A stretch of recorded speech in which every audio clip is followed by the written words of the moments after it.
ফিরে এলাম বিরতির পর। কেবল চ্যানেলগুলোর রেজিস্ট্রেশন সংক্রান্ত জটিলতা দূরীকরণ ইতিমধ্যে কেন্দ্রীয় মন্ত্রী, কেন্দ্রীয় তথ্য সম্প্রচার মন্ত্রী অনুরাগ ঠাকুরের সঙ্গে সাক্ষাৎ। রাজ্যের পক্ষ থেকে কেবল চ্যানেলগুলির পক্ষ থেকে বিশেষ প্রতিনিধি দলের কেবল চ্যানেলগুলোর রেজিস্ট্রেশন সংক্রান্ত যে জটিলতা তৈরি হয়েছিল তা দূরীকরণ, সমস্যা সমাধানের আশ্বাস দিলেন কেন্দ্রীয় মন্ত্রী অনুরাগ ঠাকুর। আরো একবার জানাচ্ছি, কেন্দ্রীয় তথ্য সম্প্রচার মন্ত্রী অনুরাগ ঠাকুরের সঙ্গে সাক্ষাৎ। রাজ্য থেকে যে প্রতিনিধি দল আজ রওনা দিয়েছেন, যে প্রতিনিধি দল দিল্লিতে গেছেন, বিশেষ করে কেবল চ্যানেলগুলির পক্ষ থেকে প্রতিনিধি দলের সাক্ষাৎ অনুরাগ ঠাকুরের সঙ্গে, এবং এই সমস্যা সমাধানের ক্ষেত্রে আশ্বাস কেন্দ্রীয় মন্ত্রী অনুরাগ ঠাকুরের। কথা বলবো, বিস্তারিত জানবো। আমাদের প্রতিনিধি শেখ মনিরুল জুড়ে গেছে টেলিফোন লাইনে। মনিরুল, তথ্য সম্প্রচার মন্ত্রীর সঙ্গে সাক্ষাৎ, রাজ্যের কেবল চ্যানেলের পক্ষ থেকে যে প্রতিনিধি দল দিল্লিতে গেছে, কয়েকদিন ধরে কেবল চ্যানেলগুলোর রেজিস্ট্রেশন সংক্রান্ত একটি জটিলতা তৈরি হয়েছে, তা দূরীকরণের আশ্বাস উঠে আসছে। কি জানতে পারছো, কি বক্তব্য উঠে আসছে দিল্লি থেকে? দেখো, রাজ্যে কেবল চ্যানেলেরই বহু কেবল চ্যানেল রয়েছে। এ রাজ্যে তো স্যাটেলাইট চ্যানেল নেই।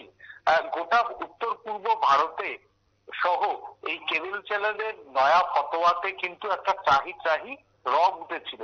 তবে এই যে মানে কেন্দ্রীয় সরকার বা কেন্দ্রীয় তথ্য সম্প্রচার মন্ত্রকের যে নির্দেশিকা, সেটা কিন্তু খুব মানে একটা ছোট্ট বিষয়। এইটাকে কিছু কতিপয় গোষ্ঠী এবং একটা বৃহৎ শ্রেণীর লবি এই বিষয়টাকে ফলাও করে বড় করে দেখাতে চাইছে।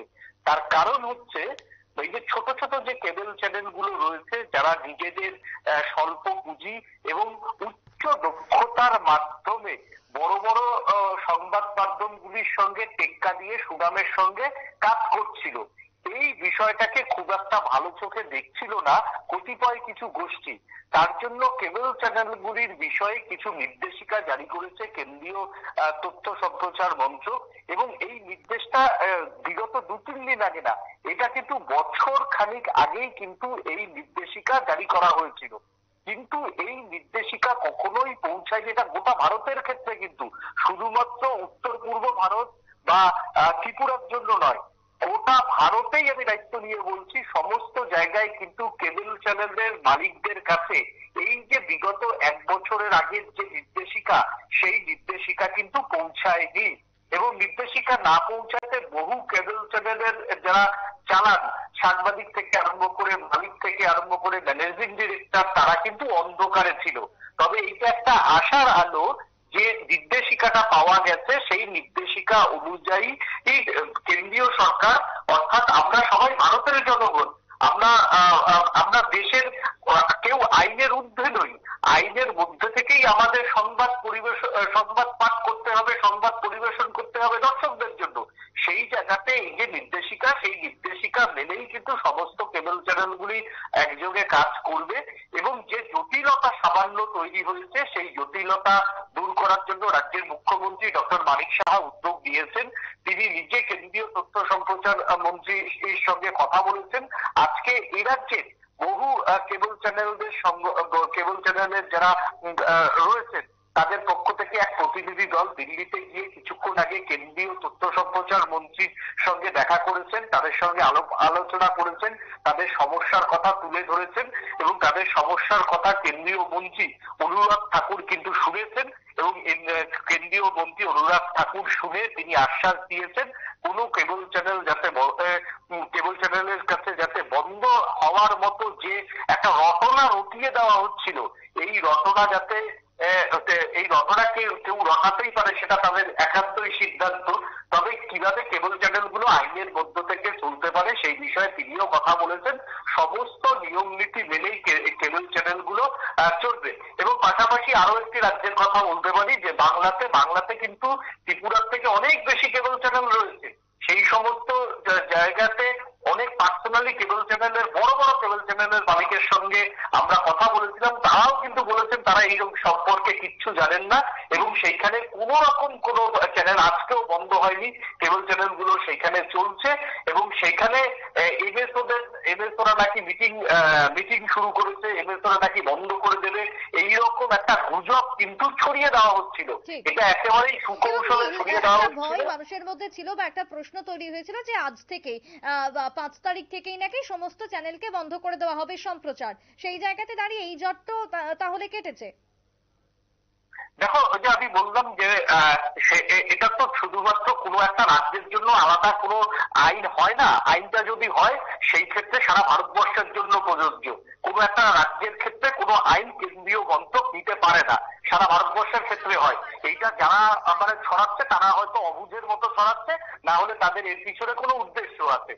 এবং আমি তোমায় বলছিলাম, যে কথাটা বলছিলাম, অলরেডি অলরেডি পশ্চিমবঙ্গের যে নির্দেশিকা দিয়েছে সেই নির্দেশিকা গুলো কিভাবে সময় এক্সটেনশন করা যায় সেই বিষয়তে পশ্চিমবঙ্গ থেকে বহু কেবল চ্যানেলের মালিক, যাতে টার্নওভার প্রায় ছোট ছোট সেকেন্ড স্টাডি স্যাটেলাইট চ্যানেলের মতো, তারাও দিল্লির সঙ্গে কথা বলেছেন। আমি সাউথের বহু কেবল মালিক তারাও দিল্লির সঙ্গে কথা বলেছেন। তারা নির্দিষ্ট একটা সময় চেয়েছেন এবং এই নির্দিষ্ট সময়ের মধ্যে যে যে কাজগুলো করতে বলা হয়েছে সেই কাজগুলো করবে। করে কিন্তু কেবল চ্যানেল চলছিল, কেবল চ্যানেল চলবে। যতই কতিপয় কিছু স্বার্থান্বেষী লোক এটা নিয়ে বিভ্রান্তিমূলক প্রচার করুক না কেন, এটা শুধুমাত্র ত্রিপুরার জন্য নয়, সারা ভারতবর্ষে কেবল চ্যানেল চলছিল এবং কেবল চ্যানেল চলবে। আমার কাছে খবর আজকে রাজস্থানের কিছু কেবল চ্যানেলের মালিক তারাও দিল্লিতে এসেছে, তারাও এই দাবি নিয়ে এসেছে যে তাদেরও কিছু সময় দেওয়া হোক এবং এই যে ছোটখাটো আইনের বিষয় সেগুলো দূর করতে খুব বড় জোর হলে কেবল চ্যানেলের মালিকদের 3 মাস সময় লাগবে এবং কোনো কেবল চ্যানেল বন্ধ হবে না। এবং পাশাপাশি যে এমএসও গুলোকে নিয়ে যে প্রবলেম হচ্ছে, যদি কেবল চ্যানেল বন্ধ হয় তাহলে সব থেকে বেশি ক্ষতির মুখে পড়বে এমএসও গুলি।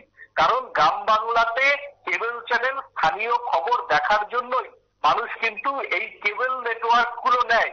এবং এখন যে কর্পোরেট লবির যে কেবল নেটওয়ার্ক, সেই কর্পোরেট কেবল নেটওয়ার্ক কিন্তু দাপিয়ে বেড়াচ্ছে শহরাঞ্চলে। বরঞ্চ স্থানীয় মানুষ স্থানীয় খবর দেখার জন্য এই স্থানীয় স্তরে যে কেবল নেটওয়ার্ক গুলি সেগুলো কিন্তু তারা বাড়িতে কানেকশন দেয়। এবং এই যে ছোট ছোট যে কেবল গোষ্ঠীগুলি রয়েছে দেশের মধ্যে, ছোট ছোট বহু কেবল গোষ্ঠী রয়েছে, তারা একটা জেলা জুড়ে বা তারা একটা রাজ্য জুড়ে ব্যবসা করছে।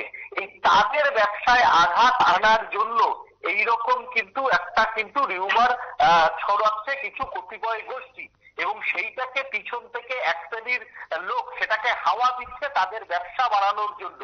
তবে কেন্দ্রীয় সরকার এরকম কোনো নির্দেশ, কোনো ভাবনা চিন্তা নেই। কেবল চ্যানেল চলবে, কেবল চ্যানেল ছিল, কেবল চ্যানেল আসবে, থাকবে এবং আগামী দিনে বহু কেবল চ্যানেলও আগামী দিনে লঞ্চ করবে। তার কারণ হচ্ছে স্যাটেলাইট প্রজেক্ট বা স্যাটেলাইট চ্যানেল এটা একদম পুরনো পন্থী হয়ে গেছে এবং আগামী দিনে ওটিটি প্ল্যাটফর্ম যখনই লঞ্চ করা শুরু করবে গোটা ভারতবর্ষ জুড়ে, মানে ওটিটি প্ল্যাটফর্ম লঞ্চ করে গেছে, তার আরো আধুনিকীকরণ ডেভেলপ আসছে আগামী 2026 সালের মধ্যে। তখন কিন্তু এই ওটিটি মারফত অনেক বড় বড় চ্যানেল লঞ্চ করবে, অনেক বড় বড় কর্পোরেট কোম্পানির চ্যানেল আসছে। সেই জায়গাতে দাঁড়িয়ে থেকে কেবল চ্যানেল বন্ধ হওয়ার কোনো উপায় নেই। শুধু কিছু টেকনিক্যাল পরিবর্তন হবে, শুধু কিছু টেকনিক্যাল পরিবর্তন হবে। যারা এই বাজে কথা বলছেন তারা একটু ভাবুন কেন এই বাজে কথাগুলো বলছেন, কেন এই ঘোষণা তারা দিচ্ছেন, সেটা তারা নিজেরাই ভালো বলতে পারবে। কতিপয় গোষ্ঠী এইটাকে হাওয়া দিচ্ছে। কেবল চ্যানেল থাকবে, কেবল মালিকরাও থাকবে। সর্বোপরি তোমরা বলতে পারি দেশের সর্বোচ্চ যে বৃহৎ কেবল মালিকদের সংগঠন রয়েছে তারাও কিন্তু এই ব্যাপারটা নিয়ে ইতিমধ্যে বিভিন্ন রাজ্যের বিভিন্ন কেবল চ্যানেল মালিকদের সঙ্গে বৈঠক করতে শুরু করেছে যে কেবল চ্যানেলগুলো কিভাবে কেন্দ্রীয় যে নির্দেশিকা সেই কেন্দ্রীয় নির্দেশিকা মেনে কিভাবে এই চ্যানেলগুলোকে চালু রাখা যায় তার জন্য তারাও সচেষ্ট। এবং দেশের সর্ববৃহৎ যে কেবল নেটওয়ার্ক সিটি কেবলেরকেও কিন্তু তারাও কিন্তু সচেষ্ট। তারাও বিভিন্ন ভাবে এইটাকে নিয়ে ভাবনা চিন্তা শুরু করে দিয়েছে যে কত তাড়াতাড়ি কেন্দ্রের নির্দেশিকা মেনে স্মুথলি এটাকে চালানো যায়। একদম। ধন্যবাদ মনিরুল। কথা বলছিলাম আমাদের প্রতিনিধি শেখ মনিরুলের সঙ্গে। কেন্দ্রীয় তথ্য সম্প্রচার মন্ত্রী অনুরাগ ঠাকুরের সঙ্গে সাক্ষাৎ, রাজ্যের প্রতিনিধি দলের দেখলেন সেই ছবি এবং তার সঙ্গে সমস্যার সমাধান, যে জটিলতা তৈরি হয়েছে তা এক প্রকার দূরীকরণ। এখনকার মতো সংবাদ এখানেই শেষ করছি। পরবর্তী নিউজ এবং আপডেট দেখার জন্য চোখ রাখবেন শুধুমাত্র নিউজ ভ্যানগার্ডের পর্দায়। নমস্কার।